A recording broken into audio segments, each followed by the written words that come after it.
नमस्कार, जय हिंद पालक मित्र हो. मी अमोल देशमुख स्वागत करतो. आपण सगळे चांगले पालक व्हायचा प्रयत्न करतो. कोणीही मुद्दाम मुलांचं नुकसान व्हावं म्हणून बोलत नाही. पण तरीही आज भरपूर पालक जे आहेत ना, तर ते अस्वस्थ आहेत. कारण मुलं अभ्यास करत नाहीत, ऐकत नाहीत, मोटिवेशनच नाही त्यांच्याकडे. आणि सगळ्यात पेनफुल गोष्ट म्हणजे काय माहिती आहे का, की आपण सगळं काही करून बसलो, थकलोय, पण काहीच बदल नाही आहे. आणि मग स्वतःलाच प्रश्न पडतो की नेमकं आपल्यात काही चुकतंय का, आपण कुठं कमी पडतोय. आणि सत्य असं आहे की बहुतेक वेळा ही मोठी चूक नसते, ही अगदी छोटीशी चूक असते, पण ती रोज होत असते. आणि ही रोज झालेली चूक जी आहे ना, तर ती सवय बनते. आणि सवय बनली की ती नंतर हळूहळू संस्कारात कन्वर्ट होते आणि तेच मुलांच्या मनात बसतं. 90% पालकांच्या ज्या चुका आहेत तर त्या तुम्हाला आजच्या या व्हिडिओमध्ये सांगणार आहे. पहिली चूक म्हणजे सतत कंपॅरिझन, सतत तुलना. त्या शेजारच्या मुलाला बघ किती चांगले मार्क पडले, तुझ्या लहान्या भावाला बघ, तुझ्या मोठ्या भावाला बघ, बहिणीला बघ किती चांगलं वागते ती. आपल्याला वाटतं की आपण मुलांना इन्स्पायर करतोय, पण आपण त्यांच्या मनात इन्फिरियर फीलिंग तयार करतोय.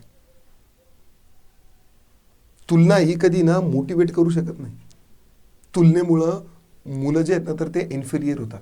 माझ्यात काहीतरी कमतरता आहे, मी कितीही केलं तरी आईवडिलांसाठी ते पुरेसं होणार नाही असं त्यांना वाटायला लागतं. आणि असं जेव्हा त्यांचं मन तेव्हा असं त्यांचं मन जेव्हा त्यांना सांगेल ना, तेव्हा त्यांची प्रयत्न करण्याची जी एनर्जी आहे ना, तर ती हळूहळू गुदमरायला लागते, ती मरते. कारण तुम्हाला जर काही प्रयत्न करायचे असतील ना, तर त्याच्यामागे आशा लागते. काही आशा, अपेक्षा, लालच, काय म्हणायचं ते म्हणा, पण तुलना जी आहे ना, कंपॅरिझन, ही जी आशा आहे, काहीतरी प्रयत्न जे आहे करायची जी जिद्द आहे ना, तर ती मरून जाते. दुसरी चूक म्हणजे सतत सुधारणा करण्याचे उपदेश देणं आणि एखाद्या वेळेस कधीतरी कौतुक करणं. मुलानं 10 गोष्टी बरोबर केल्या तरीही आपण त्याची 11वी चूक जी आहे तर ती शोधत असतो. आपल्याला वाटतं की आपण त्याला परफेक्ट बनवतोय, पण खरं तर आपण त्याचा आत्मविश्वास जो आहे ना, तर तो हळूहळू कुरतडतो. आत्मविश्वास म्हणजे इंधन आहे, फ्युअल आहे, आणि आपण दररोज ते काढून घेतो. आणि मग मुलाचं मन मुलाला सांगतं कशाला करायचं, शेवटी मी कितीही केलं तरी आईवडिलांना काही माझी कदरच नाही आहे किंवा त्यांच्यासाठी हे पुरेसं नाहीच आहे. आणि मग त्यांचं आतला आवाज जो आहे तर तो मोठा होतो आणि मुलं हळूहळू प्रयत्न करायचे कमी करतात. वडिलांना दाखवतात, आईवडिलांना दाखवतात की मी खरोखर करतोय, पण ते प्रामाणिक प्रयत्न नसतात. तिसरी चूक म्हणजे त्यांच्या रिझल्टवर अतिप्रेम करणं. त्यांच्या एफर्ट्सवरती, प्रयत्नांवरती बिलकुलही प्रेम नसणं. आपण म्हणतो की एवढे एवढे मार्क्स आण, पहिला ये, रँक येऊ दे, आईवडिलाचं नाव मोठं झालं पाहिजे. पण आपण कधी म्हणतोय का की तू आज जे 2 तास अभ्यास केला ना, ते महत्त्वाचं आहे. आज तू जे प्रयत्न केले किंवा आज जो तू एफर्ट टाकला ना, तो कालच्यापेक्षा आज खरोखर खूप छान होता. आणि जेव्हा या रिझल्टला तुमच्या प्रेमाची अटॅचमेंट जास्त होते, त्यावेळेस या ज्या इच्छा ज्या आहेत ना, तर त्या इच्छांच्या ओझ्याखाली मुलं घाबरतात, दबतात. आणि मुलं जे आहेत ना, तर ती नवीन काही करायची रिस्क घ्यायला घाबरतात. कारण रिस्क म्हणजे त्यांच्यासाठी फेलियर असतं. आणि फेलियर म्हणजे काय की प्रेम गमावणं आहे, अशी भीती त्यांच्या मनात तयार होते. आणि मुलं मग काय करतात की सेफ, सुरक्षित मार्ग निवडतात, ते म्हणजे अवॉइड करणं. याशिवाय एक चौथी चूक, जी छोटीशी चूक आहे, ती म्हणजे कोणती, मुलांचं ऐकून न घेणं. आपण सतत मुलांना उत्तर देतो, सल्ला देतो, कधी ऐकत नाही. ज्यावेळेस पोरं बोलत असतात आपण मध्येच त्यांना अडवतो, तोडतो, सुधारतो, जज करतो. मग पोरं जे आहेत ना, तर ते बोलणं बंद करतात. आणि ज्यावेळेस संवाद मरतो, त्यावेळेस जे कनेक्शन आहे, मायेचा ओलावा आहे, प्रेम आहे, ते सुद्धा हळूहळू गुदमरायला लागतं. आणि एकदा का हे कनेक्शन मेलं की त्यांच्या आयुष्यामध्ये नवीन काही चांगले पॉझिटिव्ह निर्णय घेण्याचा जो इन्फ्लुएन्स आपण त्यांच्या लाईफमध्ये ट्रान्सफॉर्म करू शकतो, तो इन्फ्लुएन्ससुद्धा मरतो. आणि सगळ्यात शेवटचं, आपण स्वतः त्यांच्यासाठी रोल मॉडेल नाहीच आहे. प्रत्येक आईबापानं निदान आयुष्यात एवढी मेहनत कष्ट एवढं तरी करायला पाहिजे की पोरांना मेहनतीचं उदाहरण देण्यासाठी आपल्याला दुसऱ्या कोणाचीही गरज नाही पडली पाहिजे.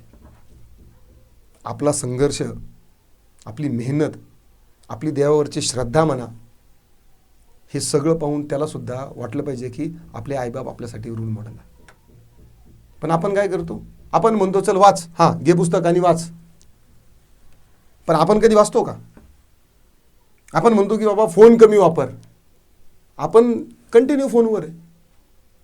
मुलं जे ऐकतात ना ते विसरून जातात, पण जे पाहतात ना ते हमखास करतात. त्यामुळे आपलं वागणं जे आहे ना, तर हे मुलांचा सिलेबस असतं आणि या सिलेबसमधूनच त्यांचं आयुष्याची परीक्षा होत असते. मुलांना अभ्यासाची गोडी आणि सवय लावायची असेल ना, तर काही खूप मोठे उपाय करायची गरज नाही आहे.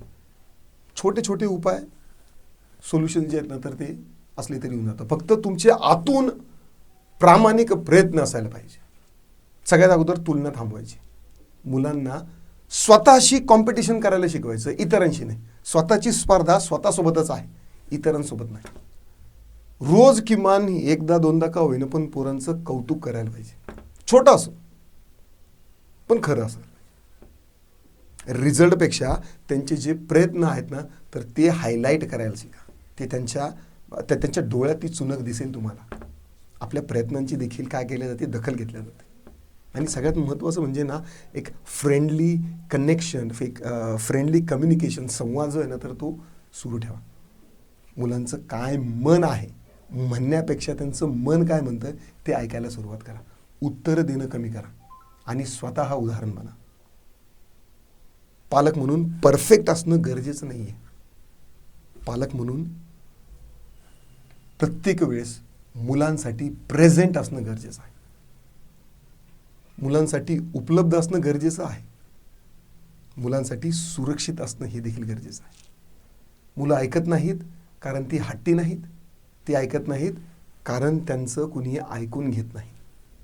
आज जर तुम्ही एकच बदल केला, तुम्ही त्यांचं मन ऐकायला सुरुवात केलं, तर बरंच काही बदलायला सुरुवात होईल.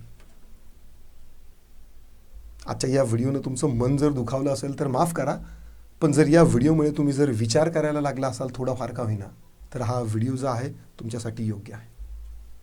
आशा करतो तुम्हाला व्हिडिओ आवडला असेल तर लाईक करा, शेअर करा.